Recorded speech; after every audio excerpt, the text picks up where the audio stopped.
Yes, hello. Musibi mutano mikwano jange monna. Abangoberera ku Sirius channel na T-Fat King Katende. Wendi tujje tuwaye mu mpola mpola era ntuse.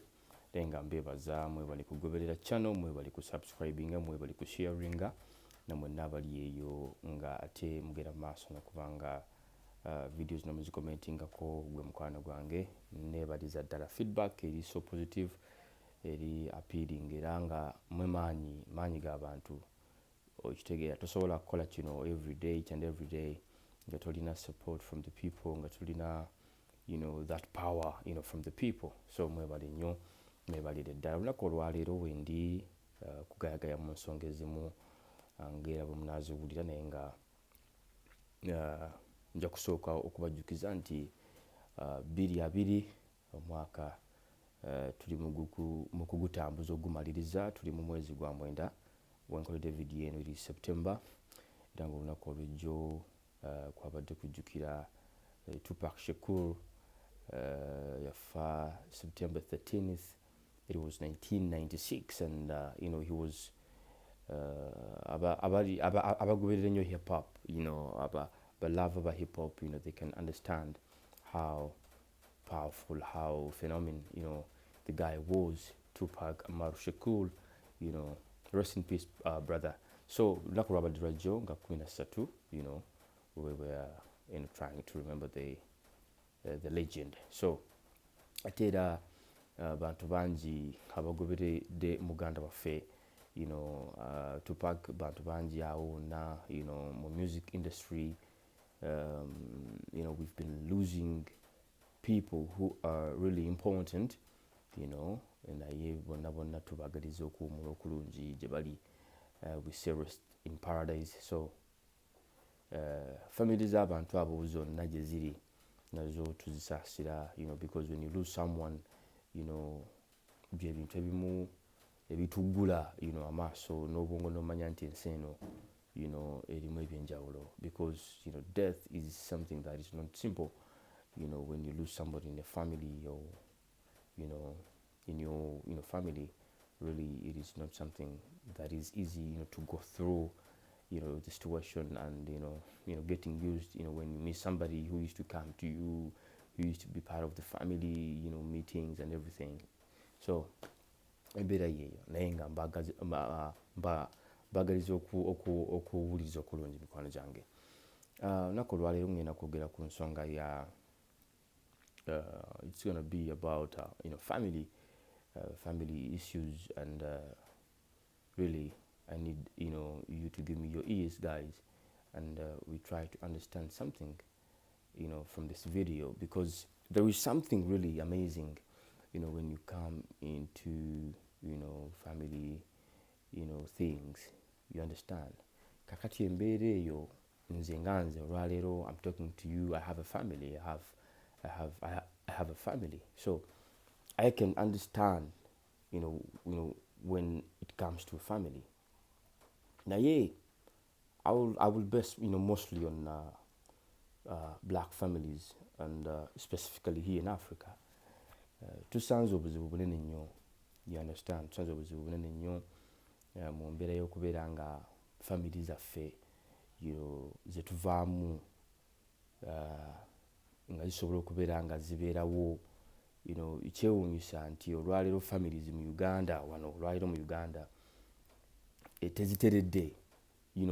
On 100%, 50 is are broken families and the 50 are the ones that are together. And really you can't figure out what could be the problem, you understand, because in those broken families you might find even both parents are existing, they're not dead, they're there, but when the families are not together, because remember, when the family is together, you're gonna be bringing up kids who are gonna be of a purpose to the nation, you understand. Family bwebeera ng'eri wamu, ng'eri together, ng'eri wamu, olwo nno muba mugenda okuraisinga abaana abalungi, abaana abagenda okubaba omugaso eri eggwanga lino. Naye bw'otunuulira ku 10 families mu Africa, basically here in Uganda, I'm basing into Uganda. ogenda kusanga nga families teziri bulungi, and when we start breaking down reasons as to why families, the 50% of the families in Africa or in Uganda are not together, ogenda kwesanga nga nsonga ntono nnyo, just nsonga za bwongo. You understand? Kubanga omukyala n'omwami buli omu alina obuvunaanyizibwa bwe. And again, when you come to them and ask them what is the problem, buli omu ajja kuba alina ensonga ze zaagala okutegeeza nti oyo akola bw'ati, n'omwami agira nti ono naye akola bw'ati. Naye this has affected the kids into the family. The kids in the family are being affected because now we have accepted the single thing into our lives. Nosanga omukyala nga takyafaayo kuba na mwami because alina omulimu gwe yeekolerera, asobola okulabirira abaana be bamulekera oba be bamuzaalamu, ng'obulamu butambula. Nosanga n'omwami nga bw'atyo nga ali mu single life, bw'adalizaako kebbali bw'akomawo ewuwe, he can look after the kids or bali wabajjajjaabwe. Such a life. You find people spending their entire life like that. But let me tell you this. Ebimu ku bintu ebifuula omuntu omujjuvu, it is being with someone, your soulmate, being with someone you can share with a lot of things, being with someone you care about, being with someone you can think of in the day. Ng'olina obuvunaanyizibwa obwo, waliwo akulowoozaako nawe nagwolowoozaako. Not this thing of the single mother, the single father. It is not taking us anywhere. And it's one of the things that has, torn the families in Africa. Go in the West, look at those people. The single thing, the single mother issue, the single father thing, it is not working. It is in the, it is in the black communities because of issues. Okay? Abazungu bategeera family. But we have failed to understand the purpose of the families. Today in the morning, I was jogging around and I bypassed an older man, and I stopped by to greet him. But immediately, netwogeramu, and he was like, mutabani ogamba otya? Ndi bulungi sewa. Then he's like, nsi ogiraba? Mugabe nsi ngiraba. Nangamba anakyayogedde ne mugamba nti kaakati ne mugamba obwavu bungi, nangamba naye bw'oba nga munnange olina abatabani abakuwa akantu weebaza. Ne mugamba bw'oba obalina naye bakuba ensangi zino muzeeyi mwettanidde nnyo okubeera nga ate mwagala okukama ente zimutawa biwata, kubanga ente tukimanyi bulungi nti bw'oba togiriisa bulungi ate n'ogikama oba onokama bulamu bwayo oba obeera okama ki. So he laughed. Then he told me, true my son. Nangamba bino ebigambo nti ekireetedde obuzibu abasajja olwaleero kwe kuwasaawasa ennyo. Then that thing touched my heart because I come from an extended family. I understand, I know. Sigedde. So omusajja ngambye nti ekireeta obuzibu okubeera nga munnange ente tesobodde kuweebwa biwata kwe kubeera nga ffe abaami tuwasizza nnyo. Amakulu gaakyo gali nti buli lw'owassa ennyo abakyala abangi, obuvunaanyizibwa bwo ogenda kubeera nga obujja ku baana osobole okuyimirizaawo abakazi bali, because time etuuka nga abakazi bali wulidde okukuwa omukwano ogw'ekimmemmete gwe weetaaga omala gugulirira, because you have something that drives you to go and do your thing of womanizing, things like that. Ate jjukira obwenzi bwa bbeeyi, obwenzi buli expensive. Loving this one and that one, it is expensive because each and everybody you tell that you love, you have to care for that person. And the moment that person gets a room where she stays, then fortunately you have to be paying the room. You have to buy food, and with the time, as it goes on, you might find yourself getting getting a baby with that person.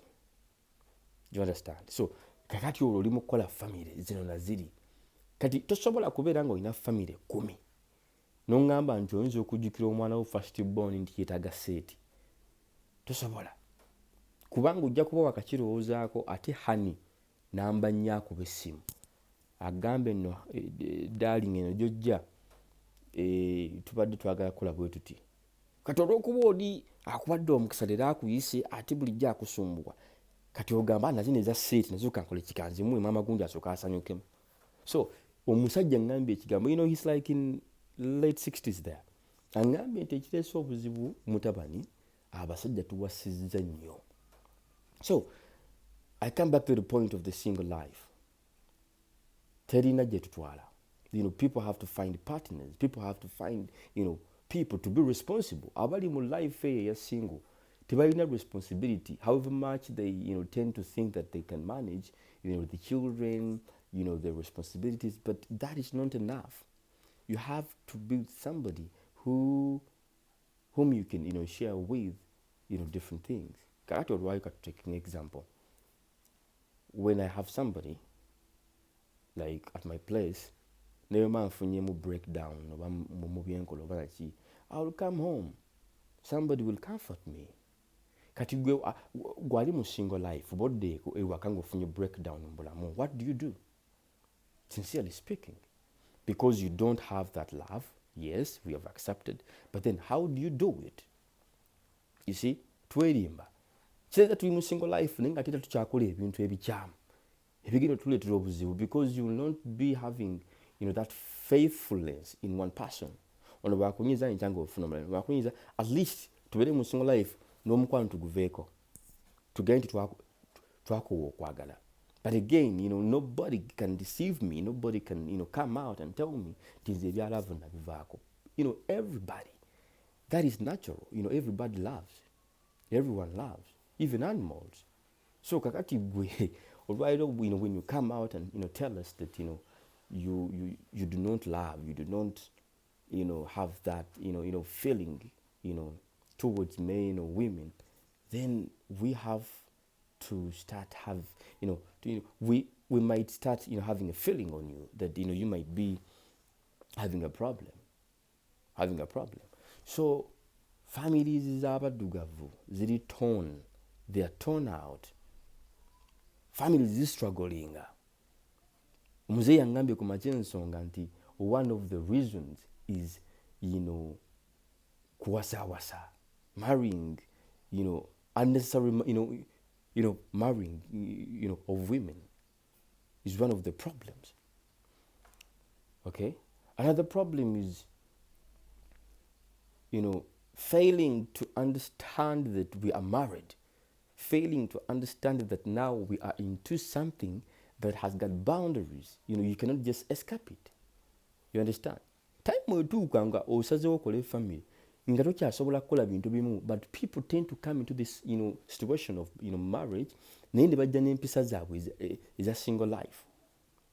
Olidde gwe va ku kintu when you decide to start staying with someone nga yakuzibwa walala nga naye wakuzibwa walala, so mugenda okugattaganya embeera ezo. So it is all about patience and understanding one another. But if we fail to do that, that understanding, then there is no way for us to continue, in this relationship. The families to be together. So we fail to understand the purpose, why we come together to make a family. Ekirala, discipline into families. Yes, we are men, yes, we are men, but when we tend to get married and decide to make families and sit down or settle down, we have to listen to one another. We have to give some time to listen to each and everyone's, suggestions, plans, how people see things. You understand? Not to, not to be, not to overpower. Like, I'm a man, trying to be dictators into the families. This is bringing problem now. This is bringing problem now to the families. Okay? Abakazi bajja ne banyigirizibwa, they tend to lose it. They're like, I have to back off. Sajja takyawulirizibwa, musajja takyagambwako, musajja mukambwe, musajja. You understand? So, bintu bingi nnyo, but unfortunately,